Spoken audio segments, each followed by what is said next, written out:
What if I told you that everything you've ever wanted in life, every goal you've dreamed of achieving, every version of yourself you've imagined becoming is sitting right there waiting for you, and the only thing standing between you and that reality is the 6 inches between your ears, your mind, the most powerful tool you'll ever possess, yet the one most people never learn to truly control.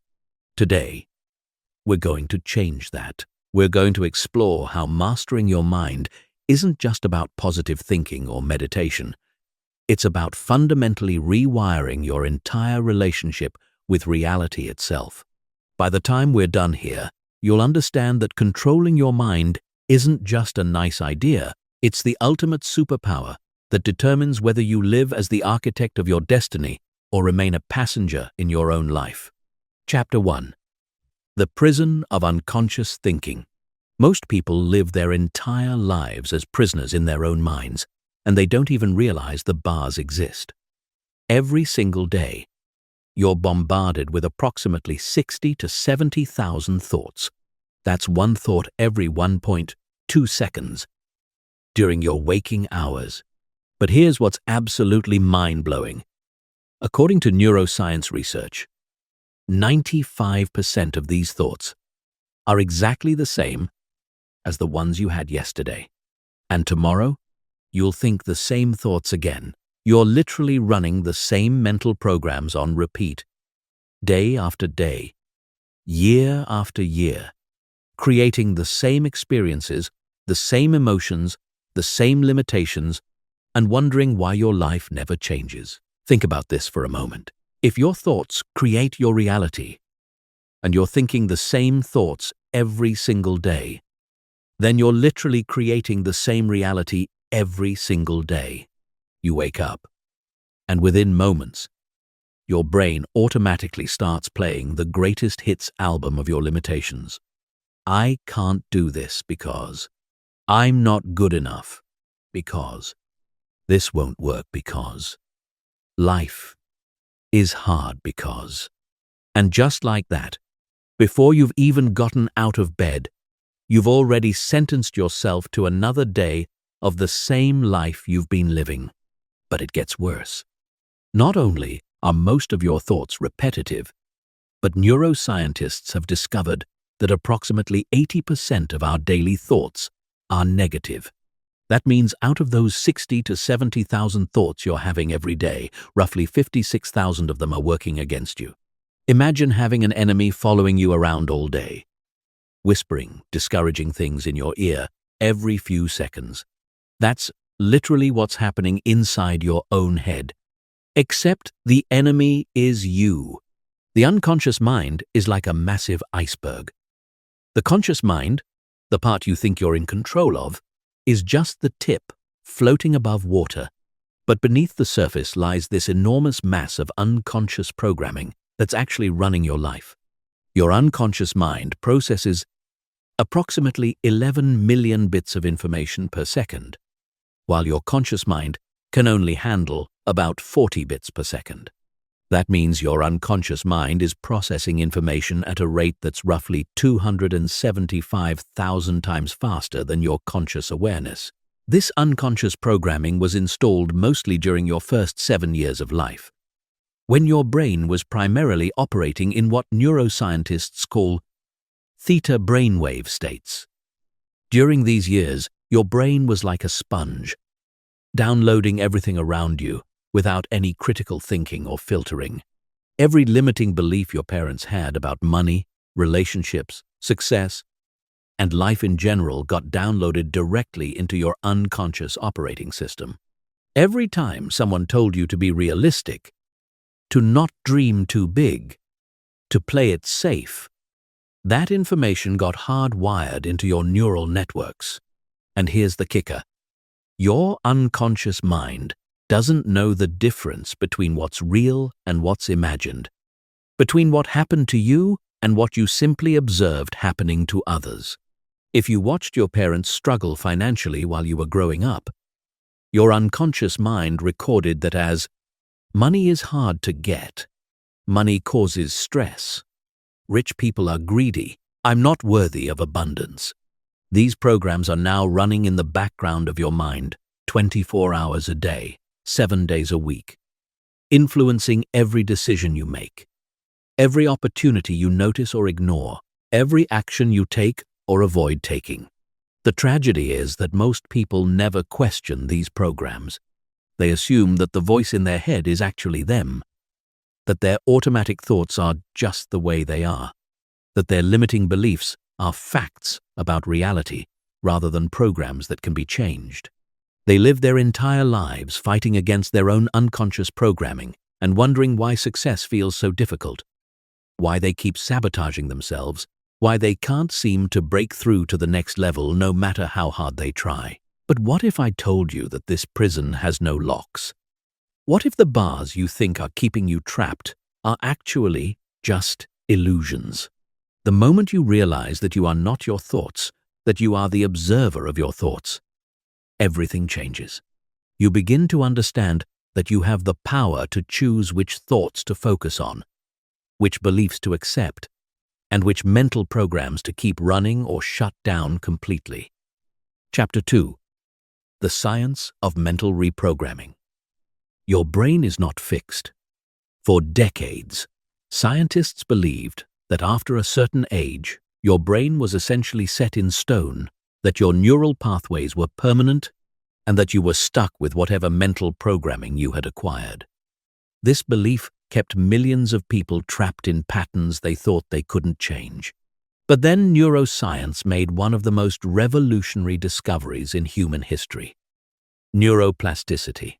Neuroplasticity is your brain's ability to reorganize, adapt, and create new neural pathways throughout your entire life. Every single thought you think, every emotion you feel, every action you take is literally rewiring your brain.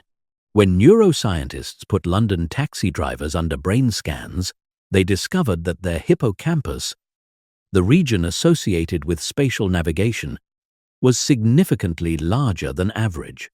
Years of navigating complex city streets had physically changed their brains.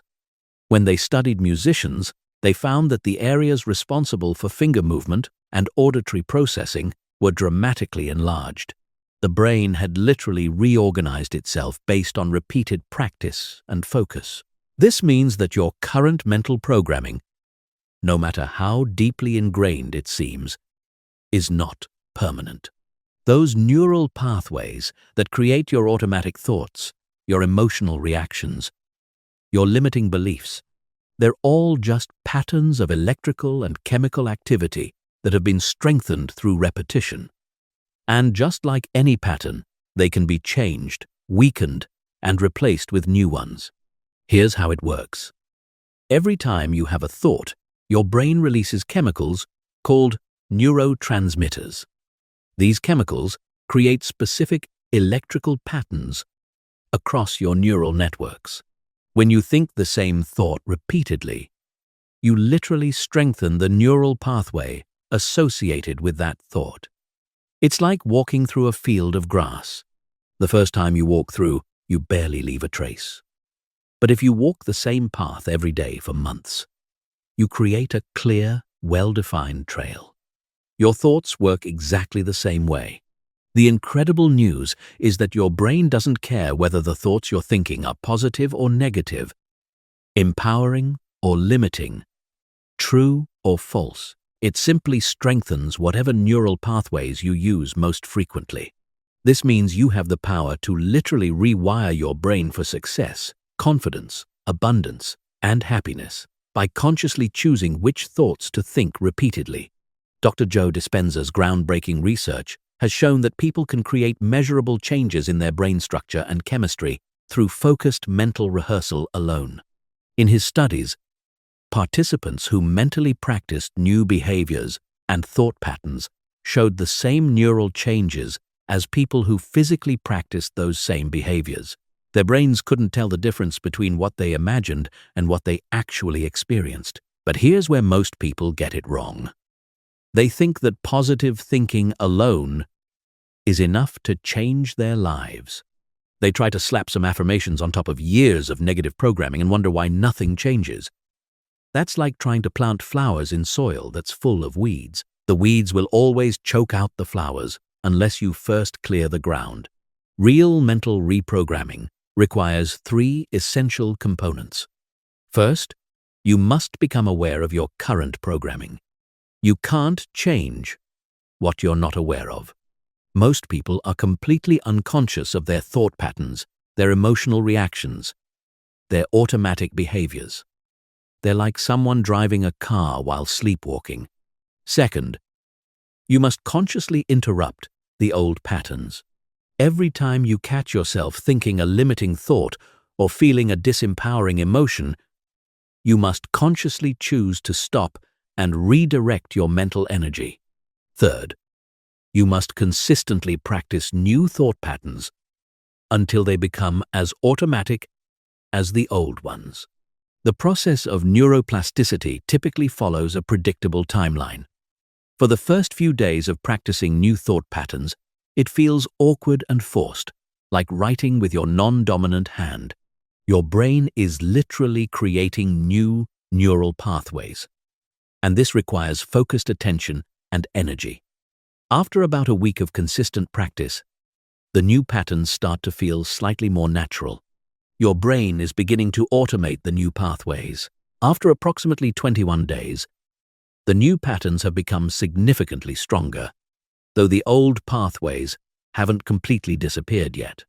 After 66 days of consistent practice, neuroscientists have found that the new behavior or thought pattern has become truly automatic. But here's what's absolutely crucial to understand. Your old neural pathways never completely disappear. They become dormant, like unused roads that grass grows over, but they're still there. This is why people can fall back into old patterns during times of stress or emotional upheaval. Your brain defaults to the strongest, most familiar pathways when it's under pressure. This is why consistent practice isn't just important in the beginning, it's essential for maintaining your new mental programming throughout your life. The most exciting part of neuroplasticity research is the discovery that you can literally change your brain's default mode network. This is the network of brain regions that's active when your mind is at rest, when you're not focused on anything specific. For most people, this default mode is dominated by negative self-talk, worry about the future, regret about the past, and general mental chatter. But through consistent mental training, you can actually rewire your default mode to be positive, present, and empowering. Chapter 3. Breaking the chains of limiting beliefs. Beliefs are not facts. Read that again. Beliefs are not facts. They're simply thoughts that you've thought so many times, with so much emotional intensity, that your brain has accepted them as truth. But just because your brain believes something doesn't make it real. Your beliefs are like the operating system of your mind, running in the background, determining what you think is possible or impossible, what you deserve or don't deserve, what you can or cannot achieve. Every single person who has ever accomplished anything extraordinary had to break through the limiting beliefs that society, their family, their education, and their own past experiences had programmed into their minds. When Roger Bannister ran the first sub-4-minute mile in 1954, he didn't just break a physical barrier, he broke a belief barrier. For decades, experts had declared that running a mile in under 4 minutes was humanly impossible. They said it would cause the human heart to explode. Yet within 1 year of Bannister's achievement, 16 other runners had broken the 4-minute barrier. The only thing that had changed was the collective belief about what was possible. Your limiting beliefs work exactly the same way. They create artificial barriers in your mind that prevent you from even attempting things that are completely within your capabilities. These beliefs operate like invisible force fields, pushing you away from opportunities, making you overlook possibilities, and convincing you to settle for less than you're capable of achieving. The most insidious thing about limiting beliefs is that they feel completely true. Your brain has collected evidence to support these beliefs throughout your entire life, conveniently ignoring any evidence to the contrary. This is called confirmation bias, and it's one of the most powerful psychological forces shaping your reality. If you believe you're not smart enough to be successful, your brain will notice every time you make a mistake, every time you don't know something, every time you struggle to understand a concept. But it will completely ignore your successes, your moments of brilliance, your ability to learn and grow. Most limiting beliefs fall into several categories. Beliefs about your capabilities. I'm not smart enough. I'm not talented enough. I'm not experienced enough. I'm not educated enough. Beliefs about your worthiness. I don't deserve success. I don't deserve love. I don't deserve happiness. I don't deserve abundance. Beliefs about reality. Money is the root of all evil. Success requires sacrifice. Life is supposed to be hard. You have to work yourself to death to get ahead. Beliefs about other people. Successful people are lucky. Rich people are greedy. People like me don't achieve big things. It's selfish to want more. These beliefs didn't originate with you. They were installed by other people who were themselves limited by their own beliefs. Your parents, teachers, friends, and society as a whole passed down their limitations like inherited genetic defects. But here's the powerful truth. What was learned can be unlearned. What was programmed can be reprogrammed. What was believed can be replaced with new, empowering beliefs that actually serve your highest potential. The process of breaking limiting beliefs requires you to become a detective in your own mind. You must learn to identify the thoughts and beliefs that are holding you back. One powerful technique is to pay attention to the language you use when talking about your goals and dreams. Do you find yourself saying things like, "I could never do that. That's not realistic for someone like me. I don't have what it takes. I'm too old. I'm too young. I don't have enough money. I don't have enough time. I don't know the right people"? Each of these statements reveals a limiting belief that's operating in your unconscious mind. Once you've identified a limiting belief, you must question it relentlessly. Where did this belief come from?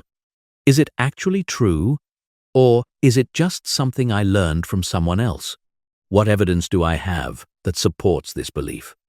What evidence contradicts it? How has this belief served me? How has it limited me? What would be possible if I no longer believed this?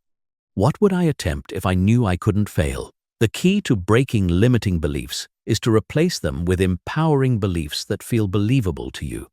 You can't go from believing you're a complete failure to believing you're destined for greatness overnight. Your brain will reject beliefs that feel too far from your current reality. Instead, you must find bridge beliefs that feel true enough for your brain to accept. For example, if you currently believe I always fail at everything I try, you might start with a bridge belief like I'm learning to succeed more often than I fail, then progress to I have the ability to succeed at anything I commit to learning. The most powerful way to install new beliefs is through consistent mental rehearsal combined with emotional intensity. Your brain creates the strongest neural pathways when thoughts are combined with strong emotions. This is why traumatic experiences create such lasting impressions. But it's also why you can use positive emotions to accelerate the installation of empowering beliefs. When you visualize yourself succeeding, achieving your goals, living your dreams, and you feel the emotions of excitement, gratitude, and joy, you're literally rewiring your brain to believe that success is your natural state. Chapter 4. The Power of Focused Attention. Where attention goes, energy flows, and results show. This might be the most important principle you'll ever learn about controlling your mind and creating your reality. Your attention is like a magnifying glass that can focus the scattered rays of sunlight into a powerful beam capable of starting a fire. When your attention is scattered, your mental energy is weak and ineffective. But when you learn to focus your attention with laser-like precision, you become capable of achieving things that seem impossible to others. Most people have no control over their attention whatsoever. They're like leaves blowing in the wind, constantly distracted by whatever captures their notice at any given moment. Their phones buzz, and their attention immediately shifts to social media. They hear a negative news story, and their attention fixates on everything that's wrong with the world. Someone criticizes them, and their attention becomes consumed with self-doubt and worry. They're essentially giving away their most precious resource to anyone and anything that demands it. But your attention is not just something that happens to you. It's something you can learn to direct and control with incredible precision. When you master your attention, you master your mind. When you master your mind, you master your reality. This isn't mystical thinking. It's based on solid neuroscience. Your brain literally changes based on what you consistently focus your attention on. Neuroscientist Dr. Rick Hansen discovered that your brain has what he calls a negativity bias. Your brain is naturally wired to notice, focus on, and remember negative experiences more intensely than positive ones. This was useful for survival when humans were living in dangerous environments, but in today's world, it's causing most people to create lives dominated by stress, anxiety, and limitation. Your brain will naturally focus on problems, threats, and everything that's wrong unless you consciously direct it to focus on opportunities, possibilities, and everything that's right. The quality of your life is determined by the quality of the questions your attention focuses on. If you're constantly asking yourself questions like, why does this always happen to me? Why am I such a failure? Why can't I ever catch a break? Then your brain will focus its attention on finding evidence to support these negative assumptions. But if you train yourself to ask empowering questions like, how can I turn this situation to my advantage? What can I learn from this experience? What opportunity is hidden in this challenge? Then your brain will focus its attention on finding solutions, possibilities, and growth opportunities. One of the most powerful attention training exercises you can practice is called selective attention meditation. Choose one object in your environment, perhaps a candle flame, a spot on the wall, or even your own breath. For 10 minutes, focus all of your attention on this single point of focus. Every time your mind wanders, which it will constantly in the beginning, gently bring your attention back to your chosen focus point. This is like doing push-ups for your attention muscle.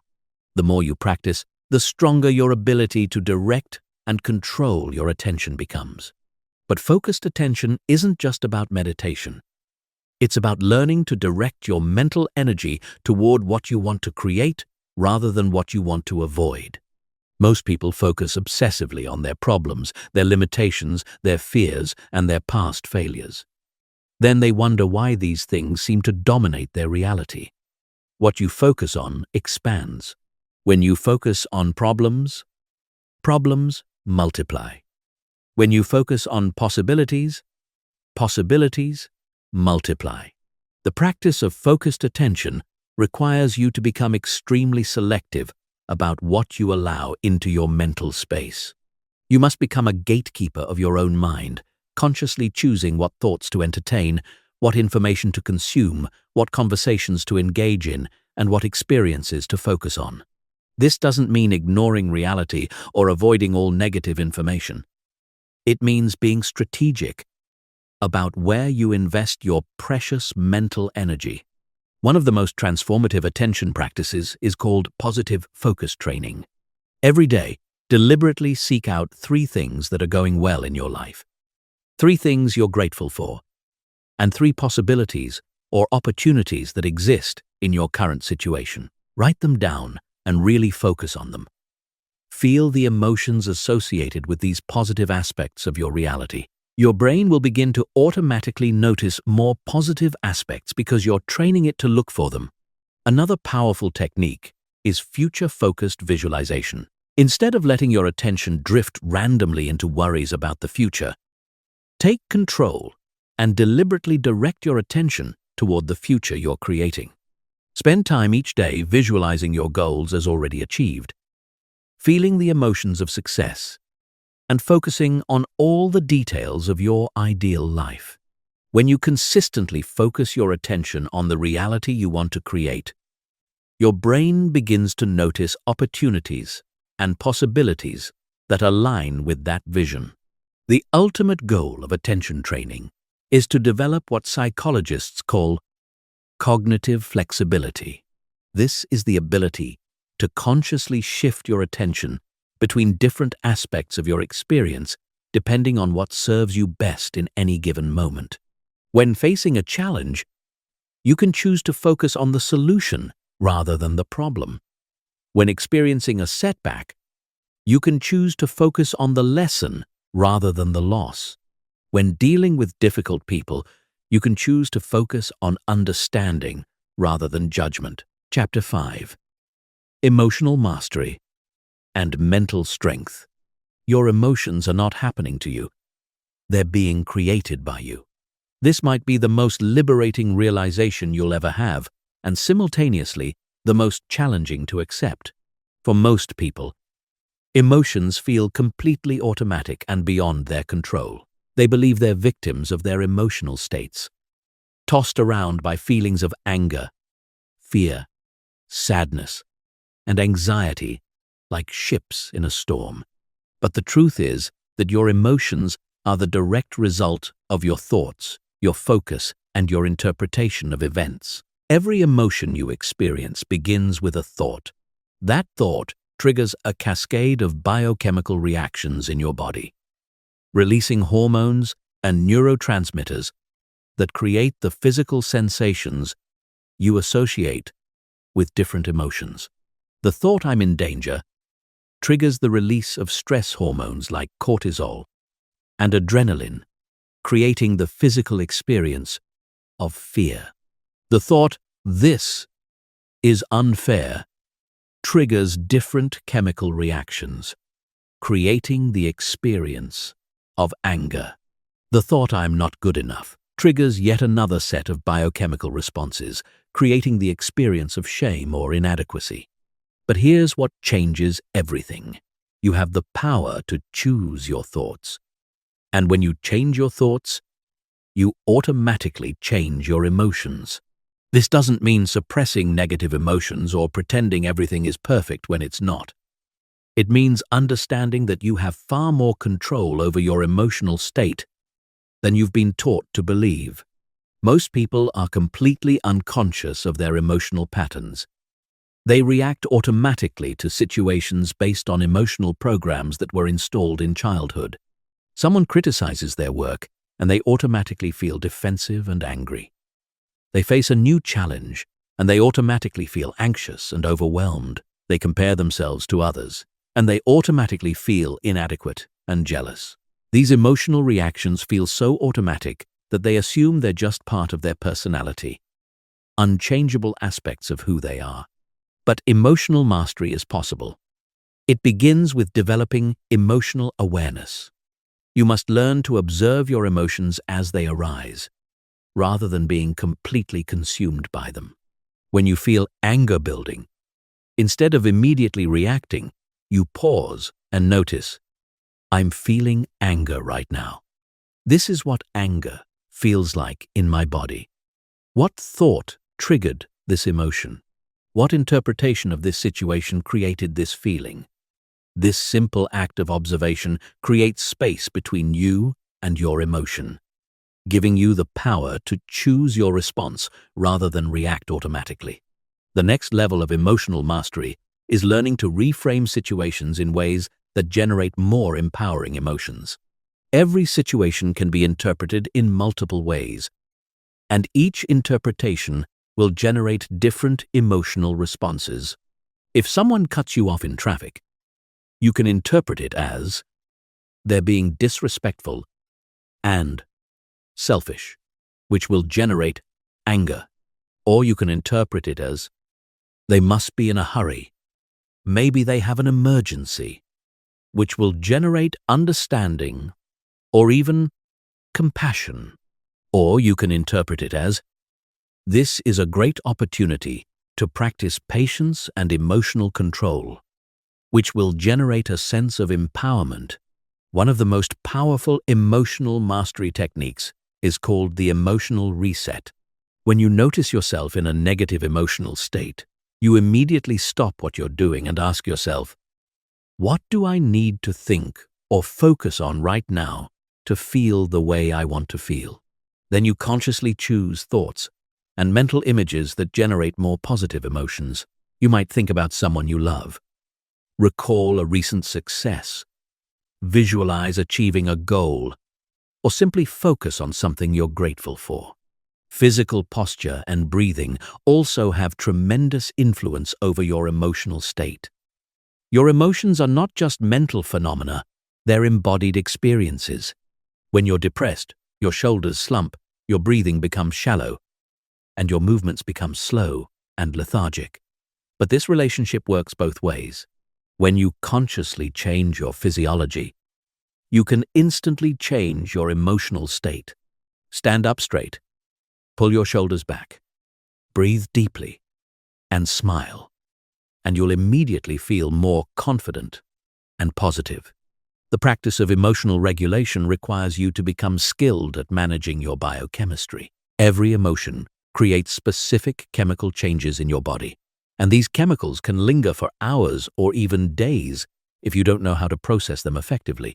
Intense physical exercise is one of the fastest ways to metabolize stress hormones and reset your emotional state. Deep breathing exercises activate your parasympathetic nervous system, triggering relaxation responses that counteract anxiety and fear. But perhaps the most important aspect of emotional mastery is learning to use your emotions as information rather than allowing them to control your behavior.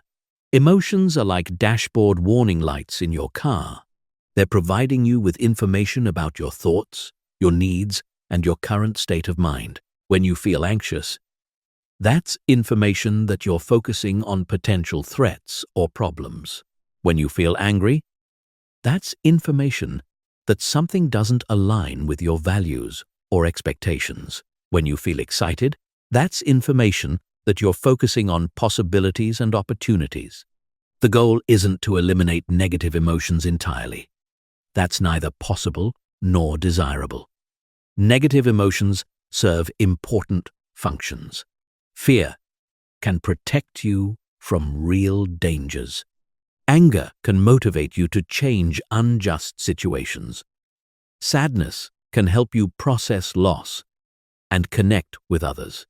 The goal is to experience emotions fully while maintaining your ability to think clearly and choose your responses wisely.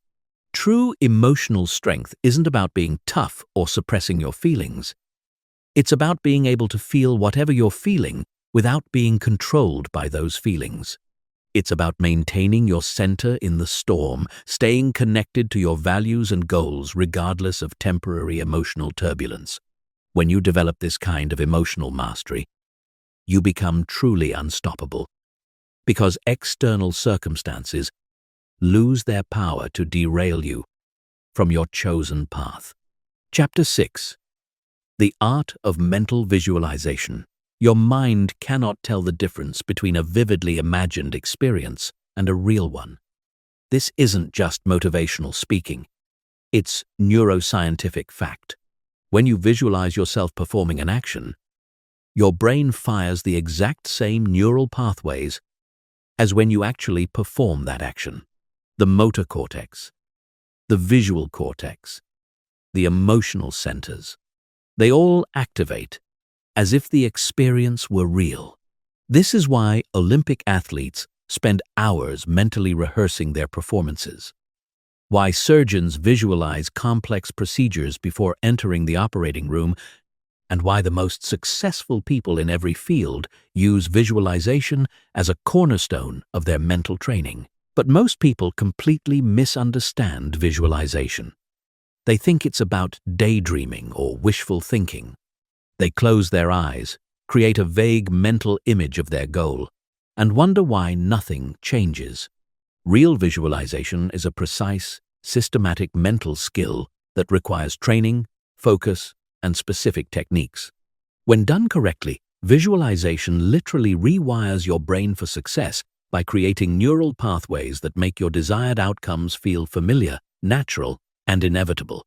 The power of visualization lies in its ability to program your unconscious mind with new patterns of success. Remember, your unconscious mind is responsible for 95% of your daily behaviors. It's constantly scanning your environment for opportunities and threats based on the patterns it recognizes. When you consistently visualize yourself succeeding in specific scenarios, you're teaching your unconscious mind to recognize and move toward those opportunities in real life. Effective visualization requires all 5 senses, not just visual imagery. Most people try to visualize by creating mental pictures, but the brain responds much more powerfully when you engage every sensory channel. When visualizing your ideal future, you need to see the specific details of your environment. Hear the sounds around you. Feel the physical sensations in your body. Even smell and taste elements of your success. The more sensory channels you engage, the more real the experience becomes to your brain. One of the most powerful visualization techniques is called future memory creation. Instead of visualizing your goals as something you hope to achieve in the future, you visualize them as memories of experiences you've already had. You imagine looking back on your success from a point in the future, remembering how it felt to achieve your goals, how you overcame the challenges, how proud and grateful you felt. This technique tricks your brain into believing that success is not just possible but inevitable, because it feels like it's already happened. The timing and emotional intensity of your visualization sessions are crucial for maximum effectiveness. Your brain is most receptive to new programming during theta brainwave states, which occur naturally when you're deeply relaxed, just before falling asleep, or immediately upon waking. During these windows, your conscious mind is less active, allowing your visualizations to bypass mental resistance and install directly into your unconscious programming. But visualization alone is not enough. You must combine your mental rehearsals with strong, positive emotions. Emotion is the glue that makes neural pathways stick. When you visualize your success while feeling genuine excitement, gratitude, joy, and confidence, you create much stronger neural connections than if you visualize with a neutral emotional state. Your brain literally releases the same neurochemicals during vivid positive visualization as it would during actual positive experiences. The most advanced visualization practitioners use a technique called holographic visualization. Instead of creating linear mental movies, they create 3-dimensional mental environments that they can explore from multiple angles and perspectives. They might visualize their ideal day from the moment they wake up, experiencing every detail as if they're living it right now. They see themselves making confident decisions, handling challenges with ease, interacting successfully with others, and feeling deeply fulfilled by their achievements. One critical aspect that most people miss is visualizing the process, not just the outcome. While it's important to see yourself having achieved your goals, it's equally important to mentally rehearse the daily actions, habits, and decisions that lead to those outcomes. Visualize yourself making difficult choices with ease, staying disciplined when motivation is low, bouncing back quickly from setbacks, and consistently taking the actions that successful people take. Mental rehearsal can also be used to prepare for specific, challenging situations.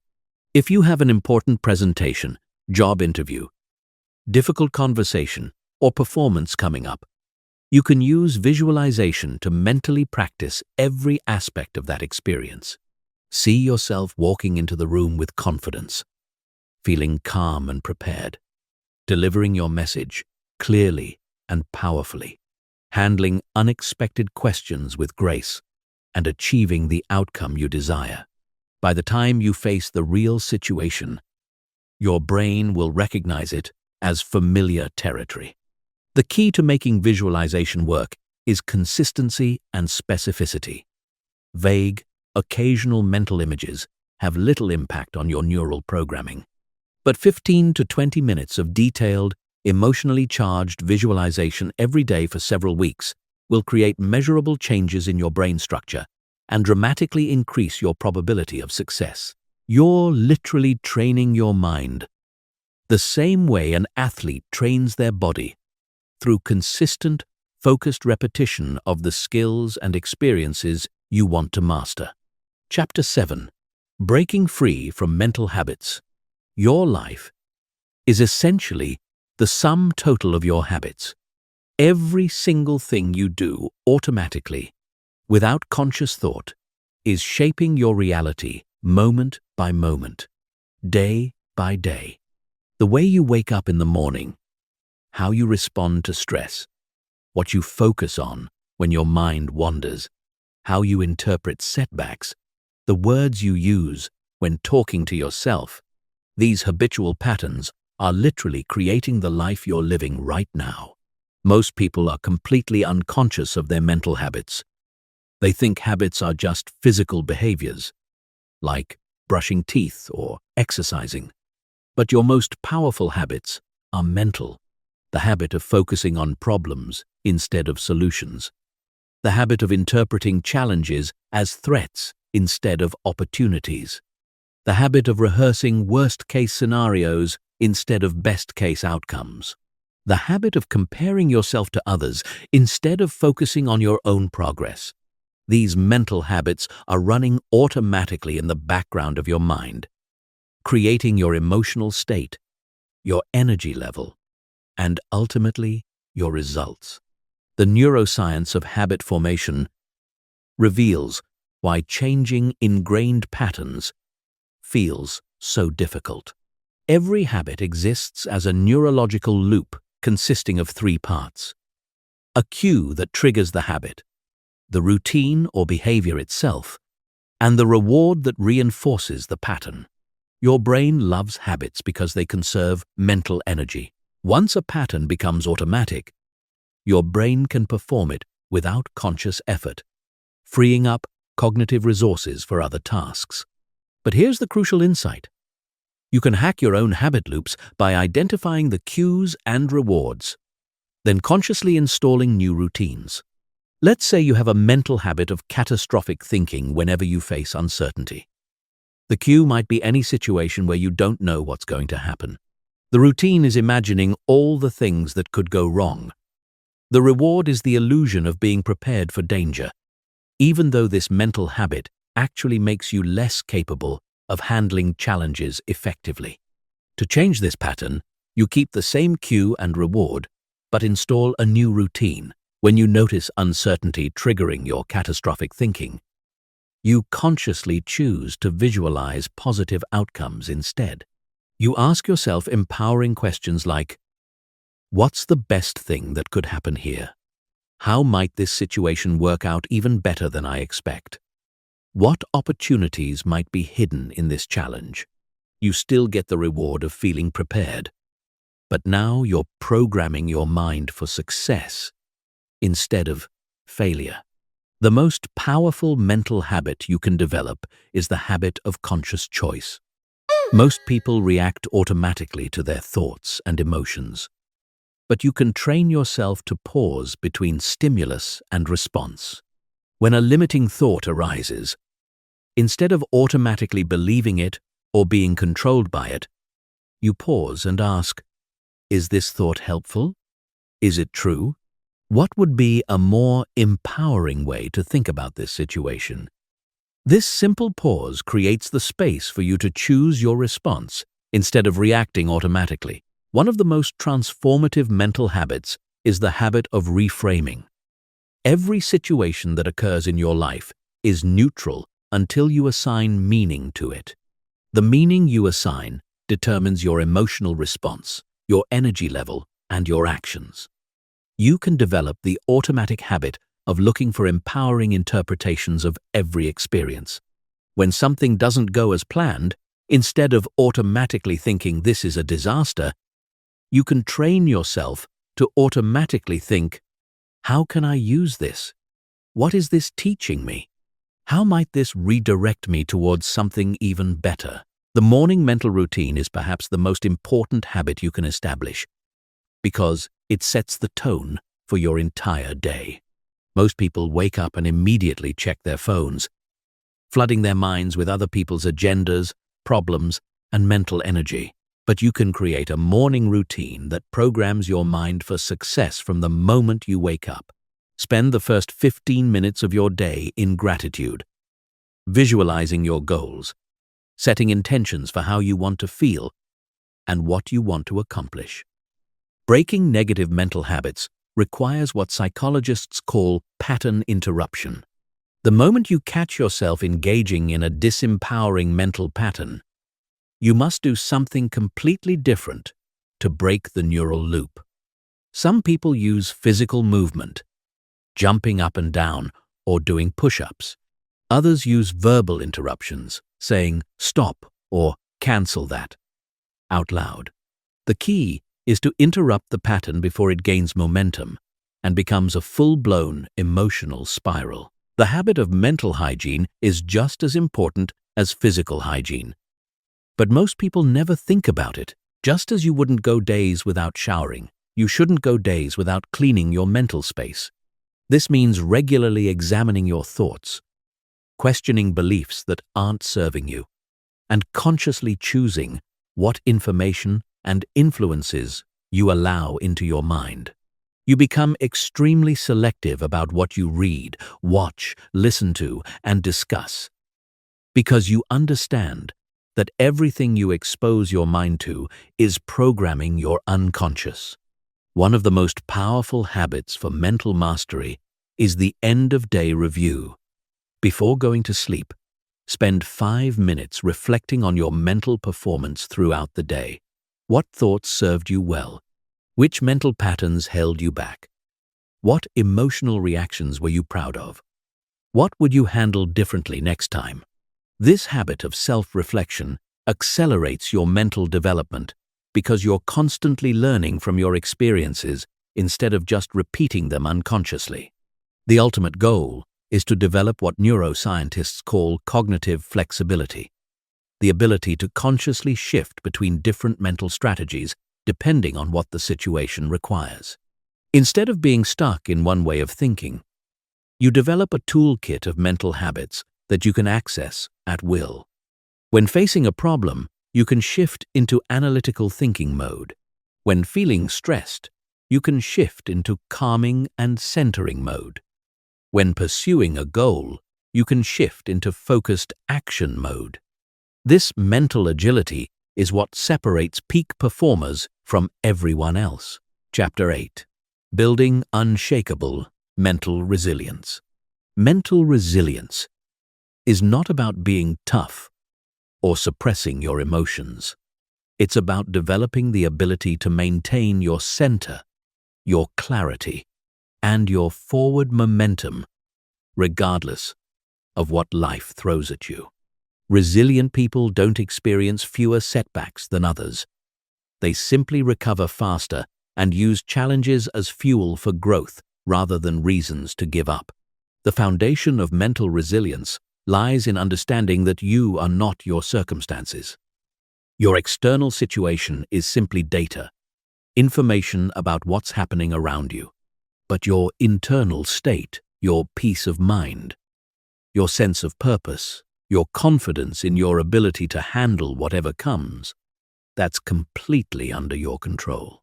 When you truly internalize this distinction, you become virtually unbreakable because nothing outside of you has the power to defeat you. Resilience is built through what psychologists call stress inoculation. Just like your immune system becomes stronger when exposed to manageable doses of pathogens, your mind becomes stronger when exposed to manageable challenges. Every time you face a difficulty and work through it successfully, you build evidence that you're capable of handling adversity. Your brain literally rewires itself to associate challenges with growth opportunities rather than threats to your well-being. One of the most powerful resilience-building practices is called cognitive reappraisal. This is the ability to consciously reinterpret challenging situations in ways that serve your mental strength rather than undermining it. When facing a setback, instead of asking, "Why is this happening to me?" you ask, "How is this happening for me?"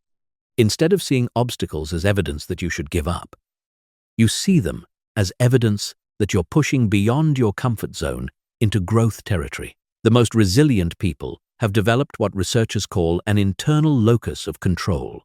They believe that their actions, decisions, and responses have far more influence over their outcomes than external circumstances or luck. When things go well, they take responsibility for the actions that created that success. When things go poorly, they take responsibility for what they can learn and how they can improve, rather than blaming external factors they can't control. Mental resilience requires developing emotional regulation skills that allow you to experience strong emotions without being overwhelmed or controlled by them. This doesn't mean becoming emotionally numb or suppressing your feelings. It means learning to feel whatever you're feeling fully while maintaining your ability to think clearly and make wise decisions. You can feel angry about an injustice while choosing to respond strategically rather than reactively. You can feel disappointed about a setback while immediately focusing on your next move forward. One of the most important resilience skills is called psychological flexibility. This is the ability to adapt your mental approach based on what the situation requires, rather than rigidly sticking to one way of thinking. Sometimes resilience means pushing through discomfort with determination and grit. Other times, it means accepting what you cannot change and redirecting your energy toward what you can control. The key is developing the wisdom to know which approach serves you best in any given moment. Resilient people have learned to separate their identity from their results. They understand that failing at something doesn't make them a failure, any more than succeeding at something makes them inherently superior to others. They define themselves by their values, their effort, their growth, and their contribution to others, not by external achievements or setbacks. This psychological separation protects their self-worth during difficult times and prevents success from creating arrogance or complacency. The practice of mental strength training is just as important as physical strength training. But most people never think to exercise their minds systematically.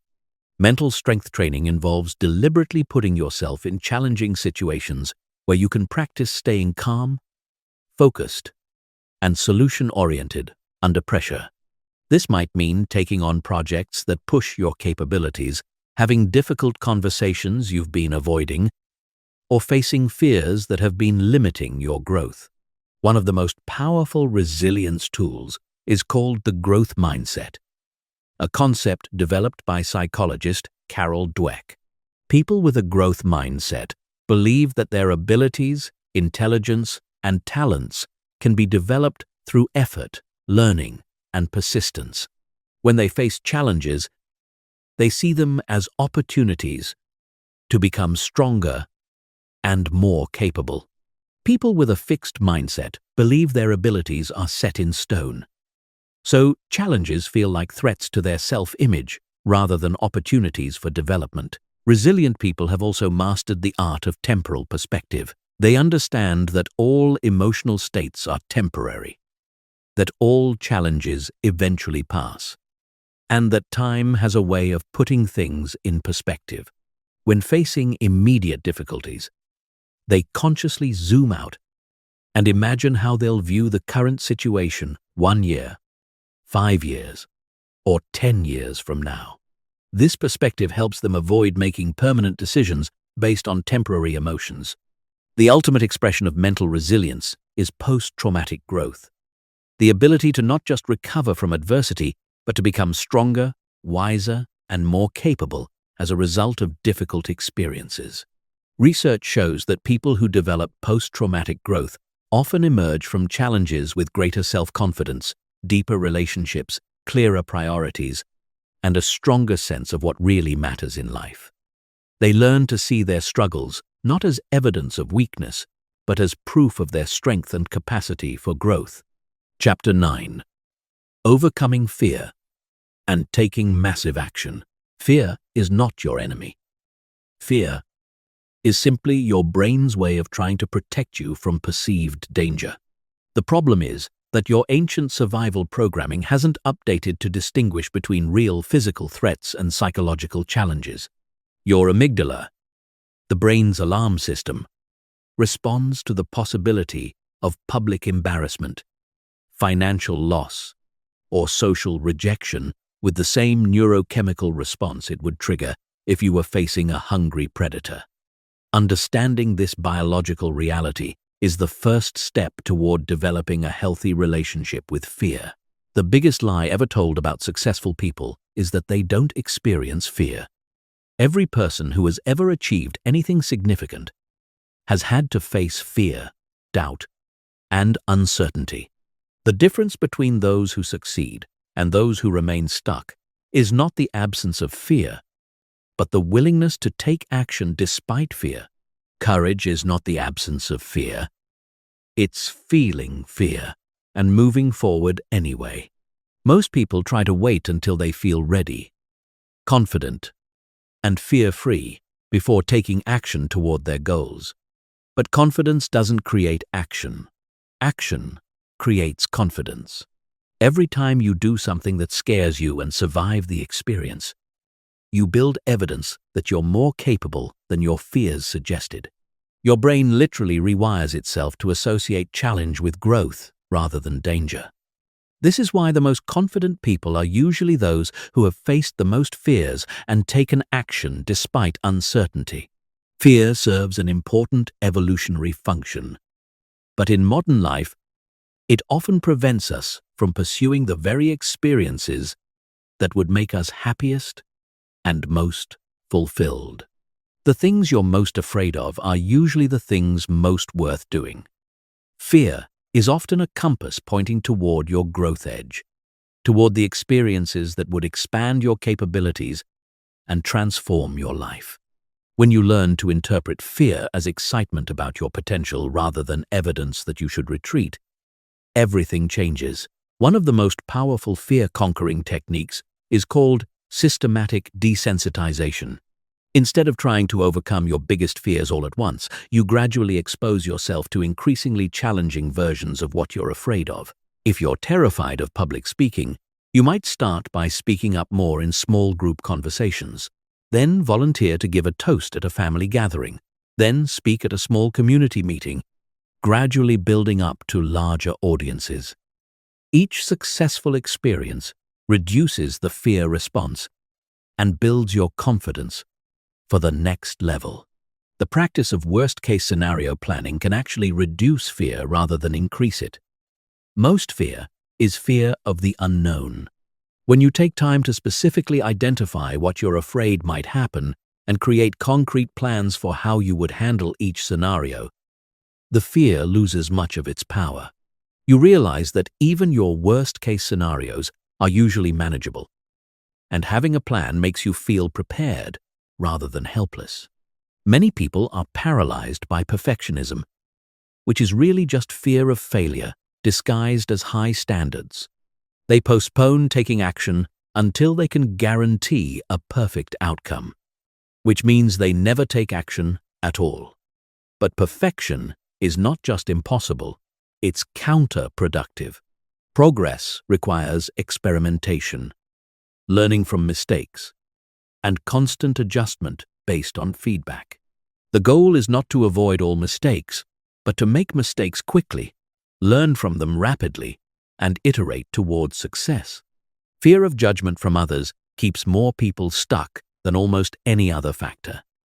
But the reality is that most people are far too busy worrying about their own lives to spend much time judging yours. And even if they do judge you, their opinions have absolutely no power over your actual outcomes unless you give them that power. The people whose opinions truly matter will respect you more for pursuing your dreams than for playing it safe to avoid criticism. One of the most liberating realizations you can have is that failure is not the opposite of success. It's a stepping stone to success. Every person you admire has failed far more often than they've succeeded. The difference is that they view failure as feedback, not as evidence that they should give up. They understand that failure is the price of entry for any worthwhile endeavor, not a sign that they're not cut out for success. The technique of future self-visualization can be incredibly powerful for overcoming fear and taking action. Imagine yourself 5 years from now, looking back on your current situation. What would your future self want you to do? What actions would they take? How would they handle the fears you're experiencing right now? What advice would they give you? This perspective helps you make decisions based on long-term fulfillment rather than short-term comfort. Taking massive action requires developing what psychologists call an action bias. Instead of overthinking, overanalyzing, and over-planning, you develop the habit of taking imperfect action quickly.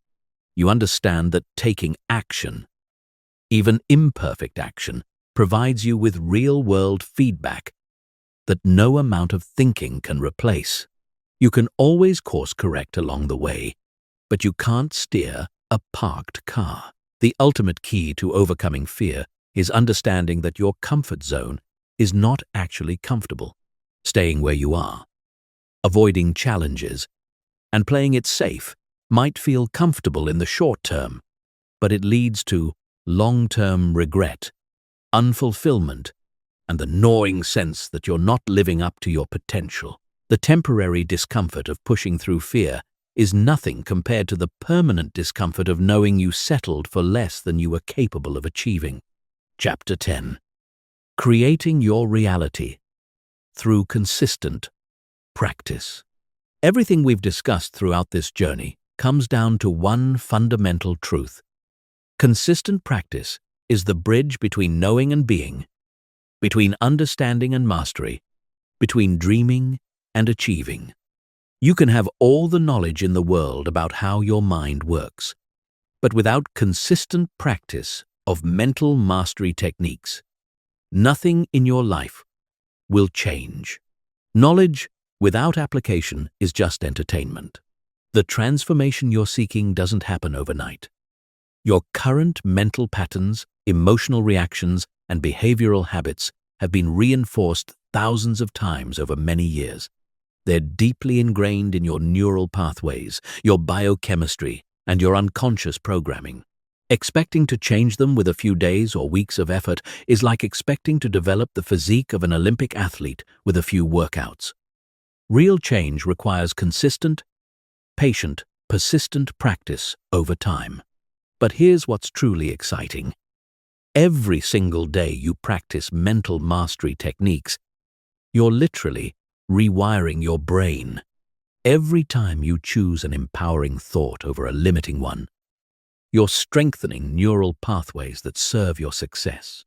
Every time you manage your emotional state consciously instead of reacting automatically, you're building your emotional intelligence and resilience.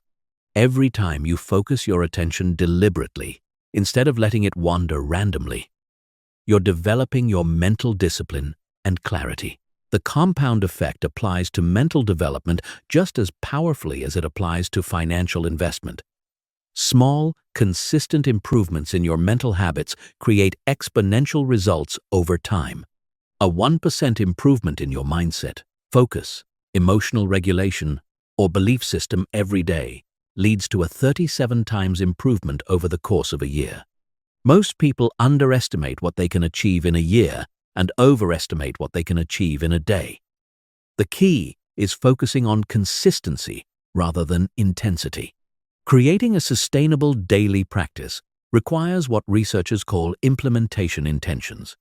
Instead of vague goals like, "I want to think more positively," you create specific, measurable practices like, "Every morning at 7 a.m., I will spend 15 minutes visualizing my goals and feeling grateful for my progress." The more specific your implementation intentions, the more likely you are to follow through consistently, because your brain knows exactly what to do and when to do it. The most successful people in every field have morning rituals that set them up for mental success throughout the day. Your first hour awake is the most neurologically impressionable time of day. Your brain is transitioning from theta waves to beta waves, making it highly receptive to new programming. How you use this window determines whether you start your day feeling empowered and focused or reactive and scattered. A powerful morning practice might include gratitude reflection, goal visualization, intention setting, and positive affirmations. Tracking your mental practices is just as important as tracking your physical fitness or financial progress. What gets measured gets managed. Keep a simple journal where you record your daily mental training activities. Did you catch yourself engaging in limiting thoughts and choose more empowering ones? Did you manage your emotional state effectively during challenging situations? Did you maintain focus on your priorities despite distractions? This self-monitoring accelerates your progress by increasing your awareness of patterns and celebrating improvements. Environmental design plays a crucial role in supporting consistent mental practice. Your environment should support the mental habits you want to develop and eliminate triggers for the patterns you want to change. This might mean creating a dedicated space for visualization and meditation, removing apps that distract you from your goals, surrounding yourself with books and materials that reinforce positive thinking, or joining communities of people who are also committed to mental mastery. One of the biggest obstacles to consistent practice is the perfectionism trap. Many people start strong, miss a day or two, then abandon their practice entirely because they feel they've already failed. But consistency doesn't mean perfection. It means getting back on track quickly when you get off track. A professional athlete who misses one workout doesn't quit training forever, they simply show up for the next workout. Develop the same mindset about your mental training. The practice of mental rehearsal should become as automatic as physical hygiene. Every night before sleep, spend a few minutes reviewing your mental performance during the day. What thoughts, emotions, and reactions served you well? What patterns would you like to adjust tomorrow? How can you handle similar situations more skillfully in the future? Then visualize tomorrow going exactly as you want it to go.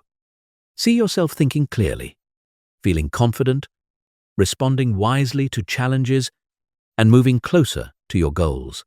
As you develop consistency in your mental practices, you'll begin to notice that your external reality starts shifting to match your internal transformation. Opportunities that you previously wouldn't have noticed will start appearing. People will respond to you differently because you're showing up differently.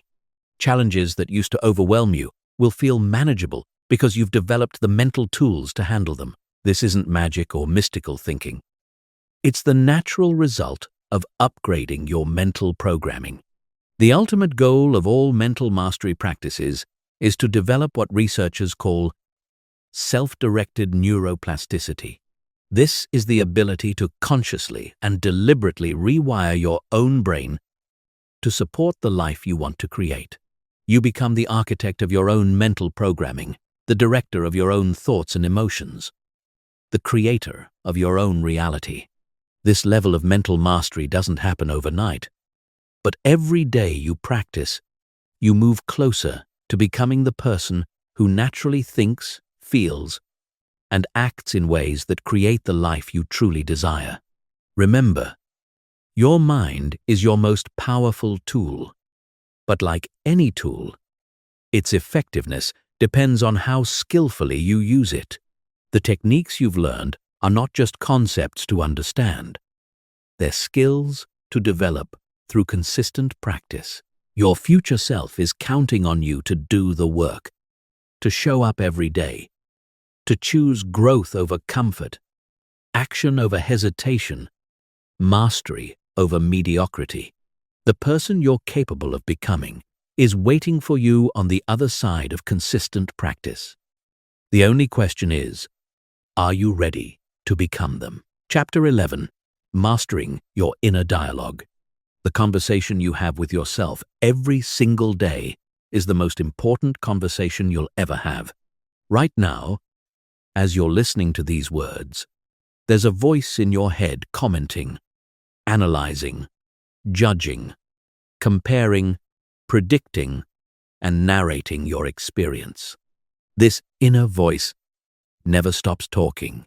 It's been with you since childhood, shaping your self-concept, your confidence, your decisions, and ultimately, your entire life experience. Yet most people never learn to consciously direct this internal conversation. Your inner dialogue is like having a permanent roommate in your head who never leaves and never stops talking. The question is, what kind of roommate do you have? Is your inner voice supportive, encouraging, and empowering? Or is it critical, doubtful, and constantly pointing out your flaws and limitations? For most people, unfortunately, their inner dialogue is dominated by what psychologists call the inner critic, a harsh internal voice that judges everything they do and constantly tells them they're not good enough. The inner critic develops during childhood as an internalized version of all the critical voices you heard from parents, teachers, peers, and society. Every time someone told you to be realistic, criticized your performance, compared you unfavorably to others, or expressed disappointment in your choices, that voice got recorded and integrated into your internal operating system. Now it plays on repeat, undermining your confidence, second-guessing your decisions, and keeping you stuck in patterns of self-doubt and limitation. But here's what changes everything. You are not that voice. You are the observer of that voice. You are the consciousness that can hear the inner dialogue and choose whether to believe it, ignore it, or replace it with something more empowering. This realization is the beginning of mental freedom. When you understand that you can observe your thoughts without being controlled by them, you reclaim your power to direct your mental experience. The first step in mastering your inner dialogue is developing what mindfulness practitioners call metacognition, the ability to think about your thinking.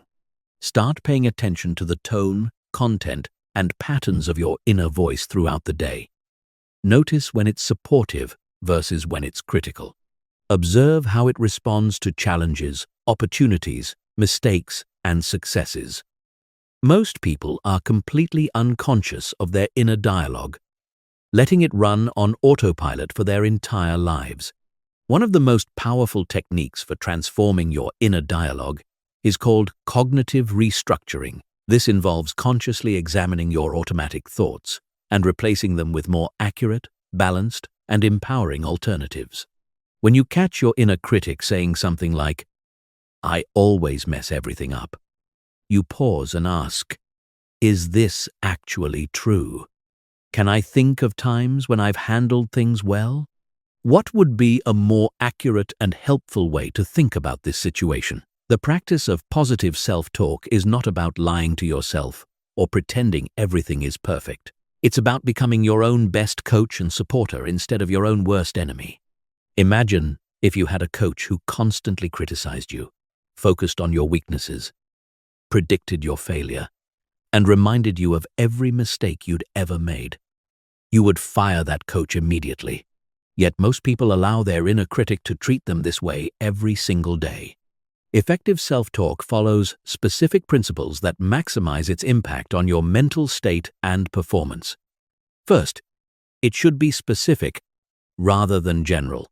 Instead of saying, "I'm terrible at this," you might say, "I'm still learning this skill, and I'm getting better with practice." Second, it should focus on what you can control rather than what you can't. Instead of, "I hope this works out," you might say, "I'm going to give my best effort and handle whatever happens." Third, it should be present or future-focused rather than dwelling on past mistakes. One transformative technique is called the best friend method. Whenever you notice your inner critic being harsh or judgmental, ask yourself, what would I say to my best friend if they were in this situation? How would I encourage and support someone I care about? Then give yourself that same compassion and understanding. Most people are incredibly kind and supportive to others while being brutal to themselves. Learning to treat yourself with the same kindness you show others can revolutionize your self-relationship. The language you use in your inner dialogue literally shapes your neurology and your experience. Words have power because they trigger specific neurochemical responses in your brain. When you tell yourself, "I have to do this," you create stress and resistance. When you tell yourself, "I get to do this," you create gratitude and enthusiasm. When you say, "This is impossible," you prime your brain to look for evidence of why it won't work. When you say, "This is challenging, but I can figure it out," you prime your brain to look for solutions and possibilities. Another powerful practice is developing what psychologists call self-compassionate self-talk. This involves treating yourself with the same kindness, understanding, and encouragement that you would offer a good friend going through a difficult time. When you make a mistake, instead of berating yourself, you acknowledge that everyone makes mistakes, that this is part of being human, and that you can learn from this experience and do better next time. The technique of reframing is particularly powerful for transforming inner dialogue. Every situation can be interpreted in multiple ways, and the interpretation you choose determines your emotional response and your actions. If you lose a job, your inner critic might say, "I'm a failure. I'll never find anything good again."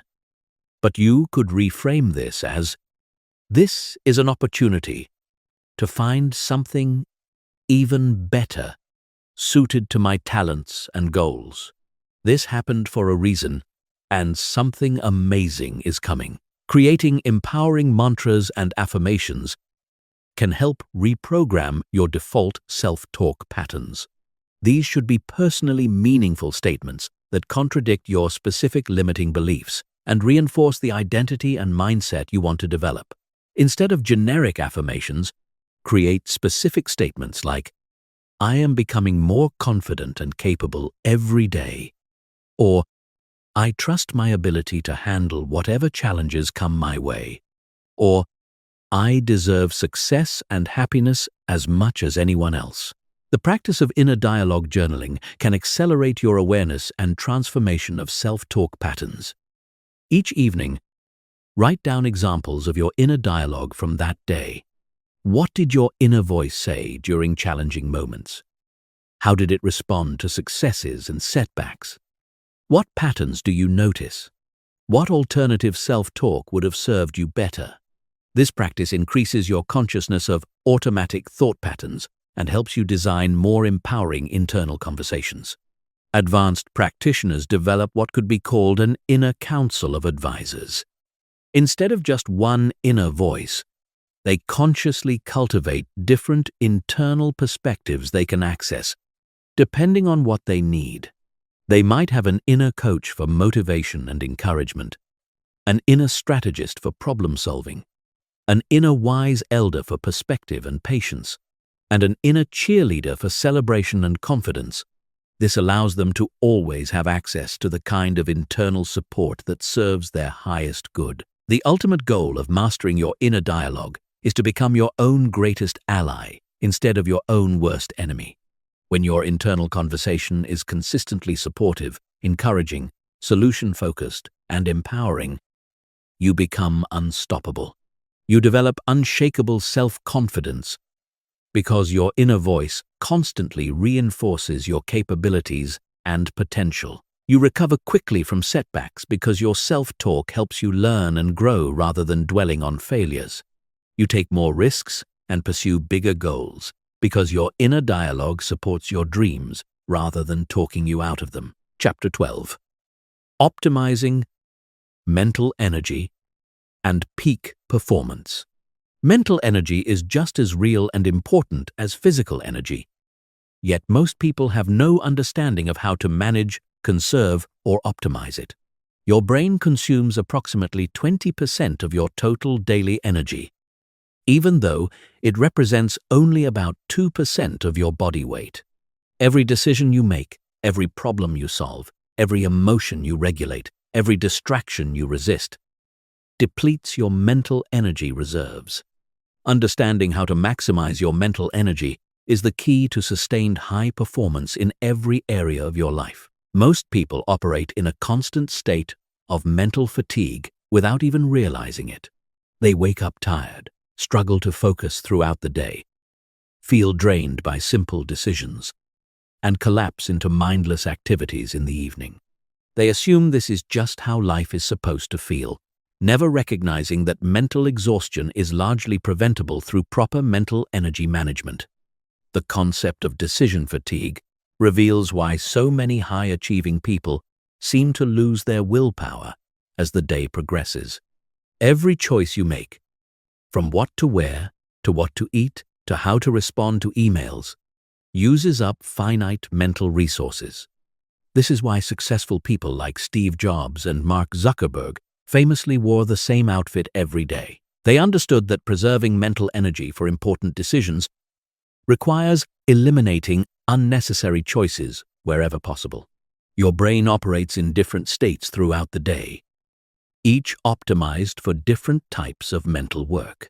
Understanding these natural rhythms allows you to schedule your most important cognitive tasks during your peak mental energy windows. For most people, complex analytical thinking is best performed during the first few hours after waking, when mental energy is highest.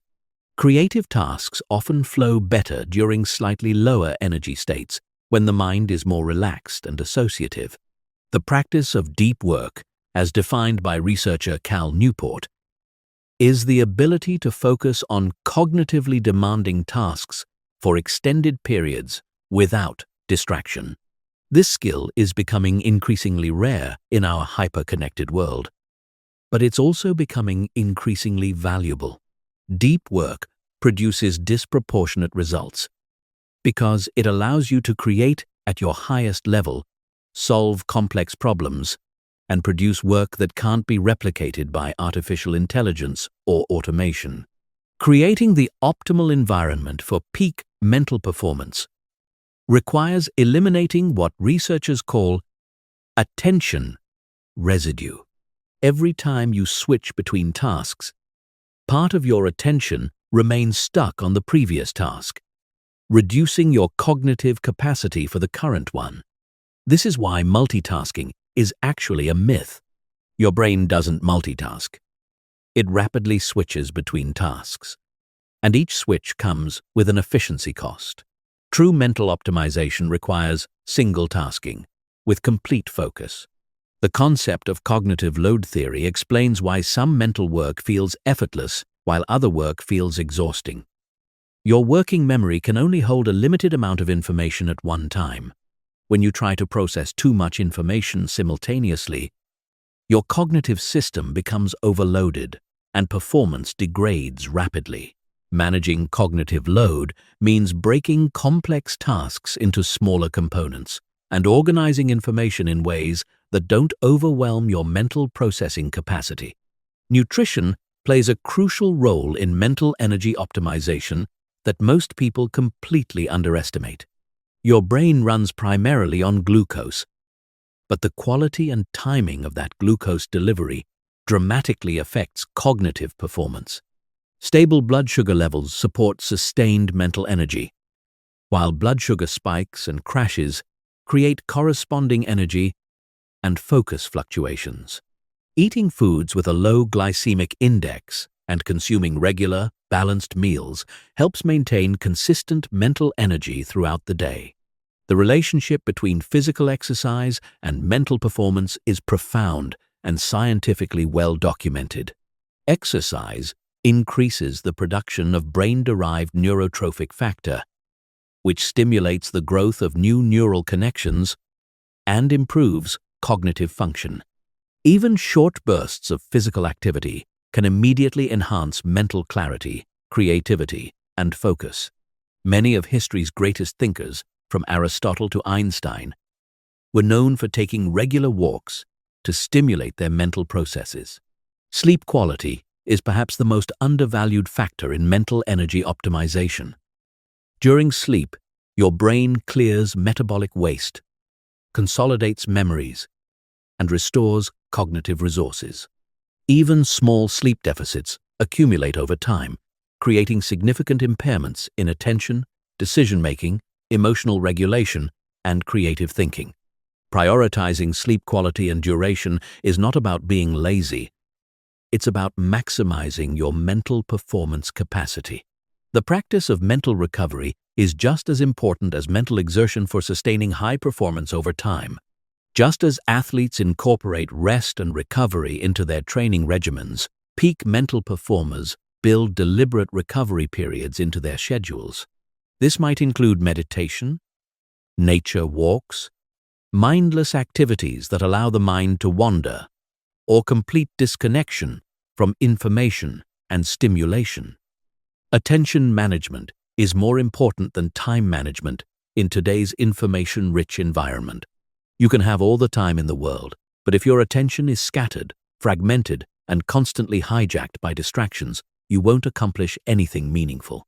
Developing the ability to control your attention deliberately, maintain focus for extended periods, and quickly redirect your mental energy when necessary is the ultimate productivity skill. The phenomenon of flow states represents the peak of human mental performance.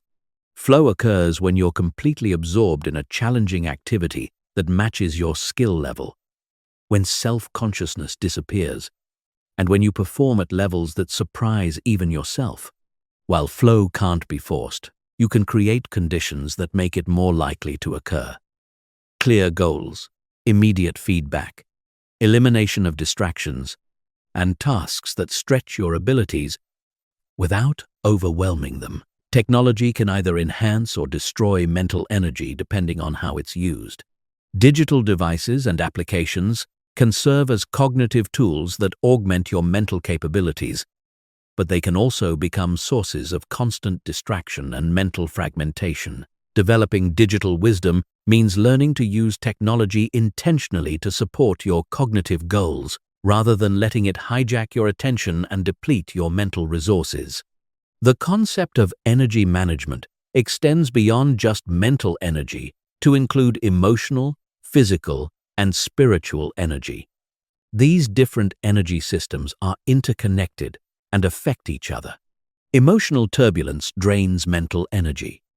Physical fatigue impairs cognitive function. Lack of purpose and meaning creates spiritual exhaustion that undermines all other forms of energy. Peak performers understand that optimizing mental energy requires a holistic approach to energy management. Mental energy audit is a practice where you track your energy levels throughout the day to identify patterns and optimize your schedule accordingly. Notice when you feel most alert and focused versus when you feel sluggish and scattered. Pay attention to which activities energize you versus which ones drain you. Which environments support your best thinking? Which types of decisions feel effortless versus which ones feel exhausting? This data allows you to design a life that works with your natural energy patterns rather than against them. The ultimate goal of mental energy optimization is not just to accomplish more, but to accomplish what matters most while feeling energized and engaged, rather than drained and depleted. When you master your mental energy, work feels less like work and more like play. You approach challenges with enthusiasm rather than dread. You maintain high performance consistently rather than experiencing constant energy crashes. You have mental resources available for creativity, relationships, and personal growth rather than feeling like you're always running on empty. Chapter 13. Developing unshakable mental clarity. Mental clarity is the foundation of all effective decision-making, problem-solving, and action-taking. When your mind is clear, you can see situations accurately, evaluate options objectively, and choose responses that align with your values and long-term goals. When your mind is cloudy, confused, or overwhelmed, even simple decisions become difficult, and you're likely to make choices you'll later regret. Most people live in a constant state of mental fog without realizing it. Their minds are cluttered with worry about the future, regret about the past, information overload, conflicting priorities, and emotional turbulence. This mental static makes it nearly impossible to think clearly, see opportunities, or access their intuitive wisdom. They're like someone trying to navigate through a storm with a dirty windshield, struggling to see clearly enough to make good decisions. Mental clarity begins with what Buddhist teachers call beginner's mind. The ability to approach situations with fresh eyes, free from preconceived notions, past conditioning, and automatic assumptions. Most of the time, you don't see reality directly. You see your interpretation of reality, filtered through your beliefs, expectations, fears, and past experiences. Beginner's mind allows you to see what's actually happening, rather than what you think should be happening based on your mental programming.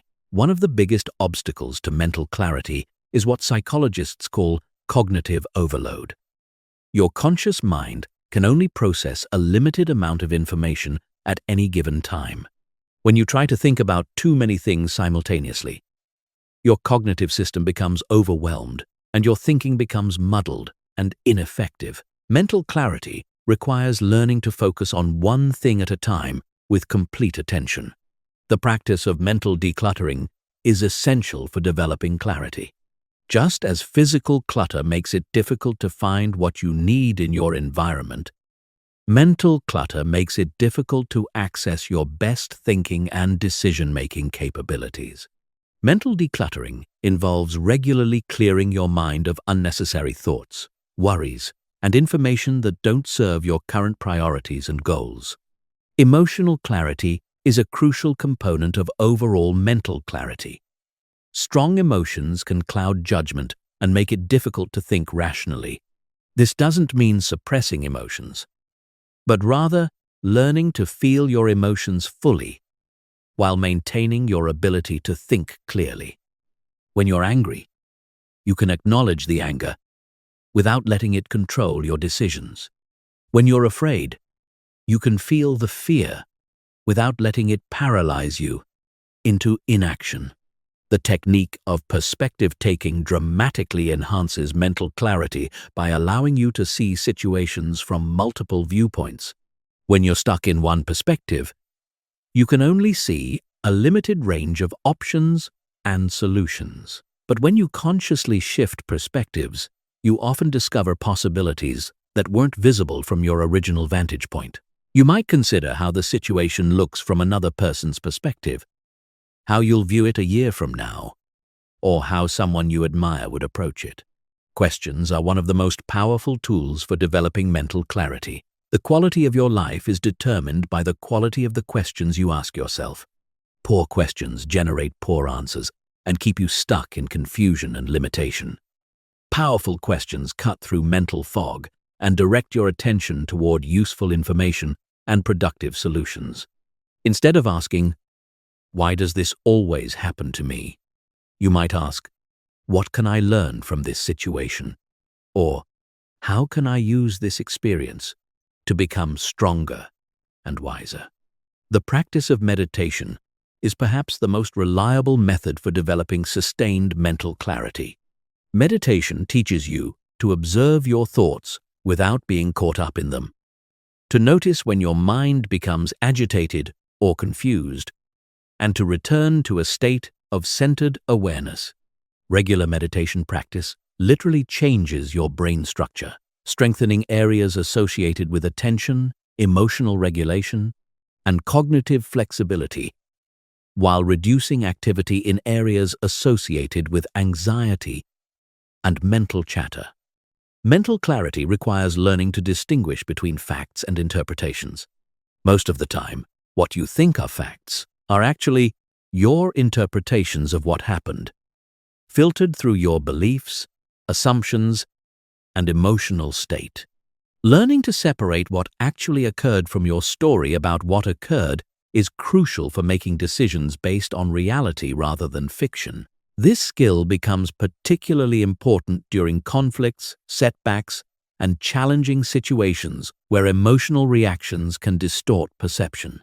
The concept of single tasking is essential for mental clarity in our multitasking world. When you try to do multiple things at once, your attention becomes fragmented and your thinking becomes shallow and ineffective.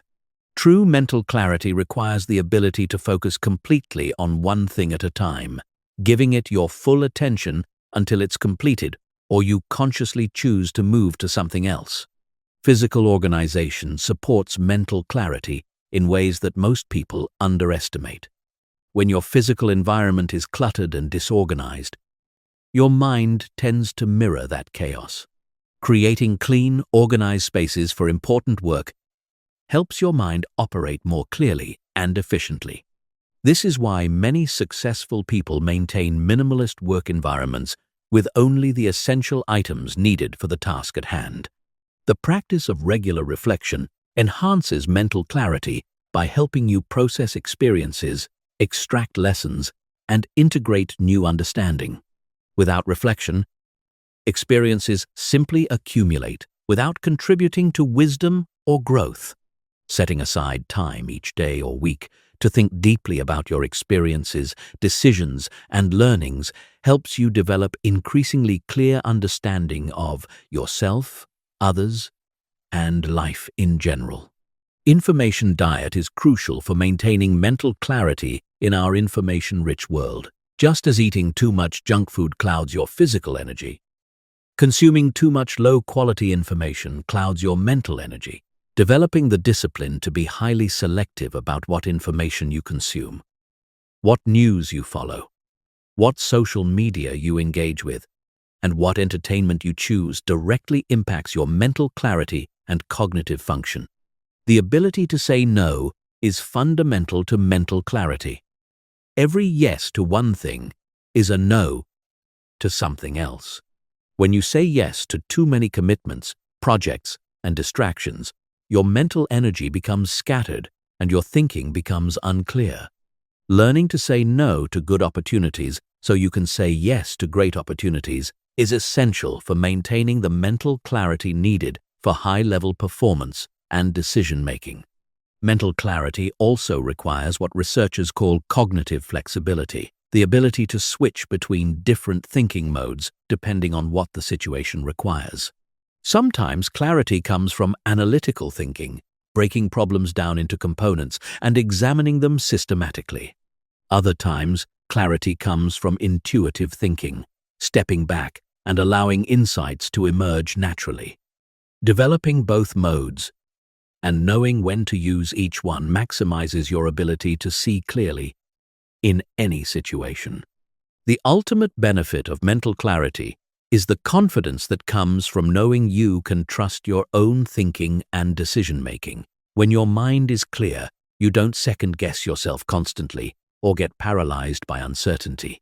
You can evaluate situations accurately, consider options thoughtfully, and make decisions confidently, knowing that even if the outcome isn't what you hoped for, you made the best choice possible with the information available at the time. Chapter 14.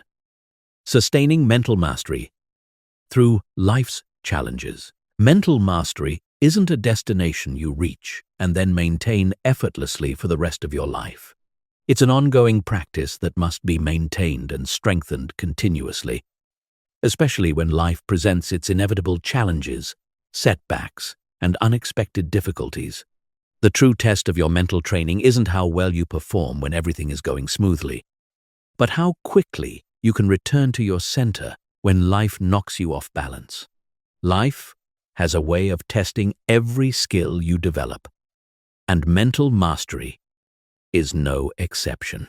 Just when you think you've mastered your thoughts and emotions, you'll face a situation that challenges every technique you've learned.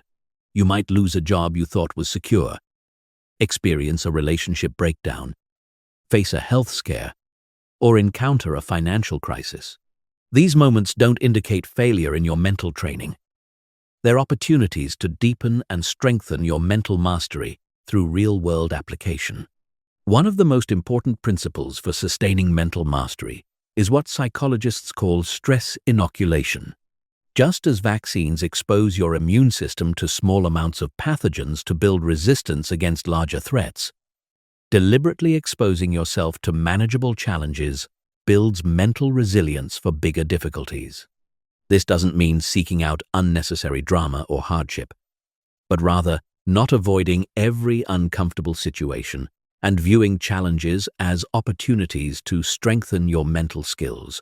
The concept of mental maintenance is crucial for long-term mastery. Just as physical fitness requires ongoing exercise to maintain strength and conditioning, mental fitness requires ongoing practice to maintain clarity, emotional regulation, and cognitive flexibility. You can't master your mind once and then neglect it, expecting it to remain strong. Mental skills deteriorate without regular use, and old patterns can resurface during times of stress if you're not maintaining your practices. During crisis periods, your brain naturally defaults to your most ingrained patterns and habits. This is why people often revert to old behaviors during stressful times, even after years of personal development work. Understanding this tendency allows you to prepare for it by reinforcing your mental practices before you need them most. The time to strengthen your mental foundation is not during the storm but before the storm arrives. The practice of proactive mental training involves regularly putting yourself in situations that require you to use your mental mastery skills. This might mean taking on challenging projects that push your comfort zone, having difficult conversations you've been avoiding, or setting goals that require sustained focus and persistence. By voluntarily engaging with challenges while you're mentally strong, you build the confidence and competence to handle involuntary challenges when they arise. Developing what researchers call psychological antifragility is the ultimate goal of sustained mental mastery. Antifragile systems don't just survive stress and volatility, they actually become stronger because of it. Psychologically antifragile people use setbacks as opportunities for growth, transform obstacles into advantages, and emerge from difficulties more capable and resilient than before. They've learned to extract value from every experience, even the painful ones. The support system you build around your mental mastery practice is crucial for long-term sustainability. Surrounding yourself with people who understand and support your commitment to mental growth makes it much easier to maintain your practices during difficult times. This might include mentors who can provide guidance, peers who are on similar journeys, or professional support when needed. Isolation makes it much harder to maintain mental mastery during challenging periods. Regular mental inventory is a practice that helps you monitor your mental state and catch potential problems before they become serious. This involves regularly assessing your thought patterns, emotional regulation, stress levels, and overall mental well-being. Are you maintaining your empowering beliefs or slipping back into limiting ones? Are you managing your emotions effectively or getting overwhelmed more easily? Are you maintaining mental clarity or feeling increasingly confused and scattered? This self-awareness allows you to adjust your practices before small issues become big problems. The concept of seasonal mental training recognizes that different life seasons require different mental strategies. The mental skills needed during periods of rapid growth and expansion are different from those needed during periods of consolidation and recovery. The mental approach required during times of abundance differs from that needed during times of scarcity or loss. Adapting your mental practices to match your current life circumstances increases their effectiveness and sustainability. Creating mental protocols for specific types of challenges helps you respond more skillfully when those situations arise. Having a predetermined plan for how you'll handle job loss, relationship conflicts, financial setbacks, health issues, or other common life challenges means you won't have to figure out your response in the moment when your thinking might be compromised by stress or emotion. These protocols should include specific mental techniques, support resources, and action steps you'll take. The practice of mental cross-training involves developing multiple approaches to mental mastery, so you're not dependent on any single technique or strategy. Just as physical cross-training prevents overuse injuries and develops well-rounded fitness, mental cross-training prevents overdependence on one approach and develops comprehensive mental skills. You might combine meditation with cognitive restructuring, visualization with journaling, affirmations with practical action planning. Recovery and renewal are essential components of sustainable mental mastery. You can't maintain peak mental performance indefinitely without periods of rest, reflection, and renewal. Building regular recovery practices into your life, whether through meditation retreats, nature immersion, creative activities, or simply time away from your normal responsibilities, helps prevent mental burnout and maintains your long-term capacity for mental mastery. The integration of mental mastery principles into your identity and values system makes them much more sustainable over time. When mental mastery becomes part of who you are rather than just something you do, you're much more likely to maintain these practices even during difficult times. You begin to see challenges as opportunities to live your values rather than as threats to your well-being. Continuous learning and growth are necessary for sustaining mental mastery because life continually presents new challenges that require new skills and perspectives. What worked for you in your 20s might not work in your 40s. The mental tools that served you as a single person might need adjustment when you're in a relationship or raising children. Staying curious and open to new approaches prevents your mental mastery from becoming rigid or outdated. The ultimate measure of sustained mental mastery is not the absence of difficulties in your life, but your ability to maintain your center, your values, and your forward momentum regardless of what external circumstances you face. You know you've achieved true mental mastery when challenges become interesting puzzles to solve rather than threats to your well-being, when setbacks become set up for comebacks, and when you can find meaning and growth in every experience life offers you. Chapter 15. Your mental transformation starts now. We've covered an enormous amount of ground together in this journey through mental mastery.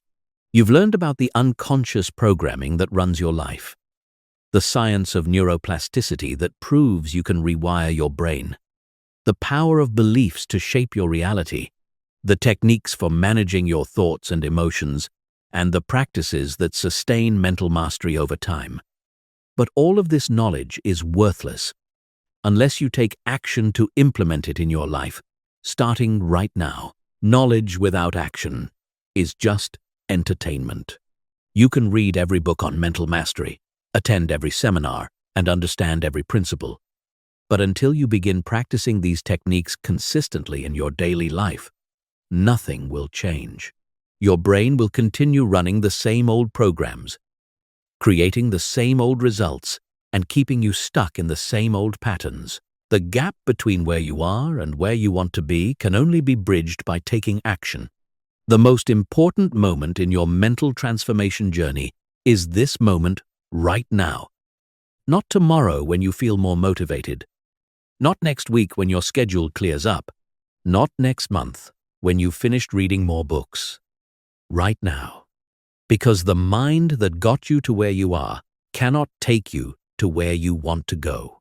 You must begin developing the new mind, the empowered mind, the masterful mind that creates the life you truly desire. Your transformation doesn't require perfect conditions or unlimited time. It starts with small, consistent actions that compound over time. It begins with catching one limiting thought and choosing a more empowering one. It starts with taking one deep breath before reacting emotionally to a challenging situation. It begins with spending 5 minutes visualizing your goals instead of scrolling through social media. These small shifts, practiced consistently, create enormous changes over time. The most powerful force in the universe is compound growth, and this applies to mental development just as much as financial investment. A tiny shift in your thinking, maintained consistently over time, creates exponential results. Improving your mindset by just 1% each day leads to being 37 times better by the end of the year. Most people overestimate what they can accomplish in a day and underestimate what they can accomplish in a year through consistent daily practice. You have a choice to make right now. You can close this chapter of learning and return to your old patterns, your old thoughts, your old limitations, and your old results. Or you can decide that this is the moment everything changes. You can choose to become the architect of your own mind rather than the victim of your unconscious programming. You can decide to take control of your thoughts, emotions, and focus rather than letting them control you. The person you're capable of becoming is not some fantasy or impossible dream. They're a real possibility sitting inside you right now, waiting for you to develop the mental skills that will bring them to life. Every thought you think, every emotion you feel, every focus you choose, every belief you hold is either moving you closer to that person or further away from them. You get to decide which direction you move with every mental choice you make. Your future self is counting on you to make this decision today. 5 years from now, you'll either be grateful that you started this mental mastery journey, or you'll regret that you continued living as a prisoner in your own mind. 10 years from now, you'll either be amazed at how much your life has transformed through mental mastery, or you'll be disappointed that you're still struggling with the same mental patterns that limit you today. The world needs what you're capable of creating, but it requires the version of you that has mastered their mind. Your family needs the confident, clear-thinking, emotionally intelligent version of you. Your career needs the focused, resilient, action-taking version of you. Your dreams need the fearless, determined, unstoppable version of you. But that person will never emerge until you commit to developing mental mastery as a daily practice. Starting your mental transformation requires 3 specific commitments. First, commit to daily mental training. Just as you wouldn't expect to develop physical fitness without regular exercise, you can't develop mental fitness without regular mental practice. Choose specific times each day for visualization, meditation, affirmation, or other mental training activities. Start with just 10 to 15 minutes per day and build from there. Second, commit to conscious choice-making throughout your day. Every moment offers you the opportunity to choose empowering thoughts over limiting ones, solution-focused thinking over problem-obsessed thinking, growth-oriented perspectives over victim mentality perspectives. The more you practice conscious choice-making, the more automatic it becomes until empowering thinking becomes your default mode. Third, commit to continuous learning and growth. Mental mastery is not a destination, but a lifelong journey. Stay curious about new techniques, research, and approaches. Read books by people who have mastered their minds. Study the mental strategies of peak performers in every field. Attend workshops, seminars, or courses that deepen your understanding and skills. The techniques you've learned in this journey work, but only if you work them. They've been tested by millions of people across thousands of years and validated by modern neuroscience. But they require your commitment, your consistency, and your faith in the process, even when you don't see immediate results. Change happens gradually. Then suddenly, So trust the process and keep practicing even when progress seems slow. Remember that your mind is the most powerful force at your disposal. Everything you've ever achieved in your life started as a thought in your mind. Every relationship you've built, every skill you've developed, every goal you've accomplished began with mental energy before it became physical reality. When you master your mind, you master your ability to create any life you can imagine. You now possess the knowledge and tools needed to transform your mental experience. And, through that, transform your entire life. The only question remaining is whether you'll use them. The techniques will work if you work them. The principles will transform your life if you apply them consistently. The power to control your mind and create your ideal reality is now in your hands. Your mental transformation starts now. Not someday, not when you feel ready, not when conditions are perfect, but right now, in this moment. Take a deep breath. Make the commitment to mental mastery and begin the most important journey of your life. The person you're meant to become is waiting for you to take the first step. The life you're meant to live is waiting for you to think the thoughts that create it. Your time is now. Your moment is here. Control your mind, and you will control your world.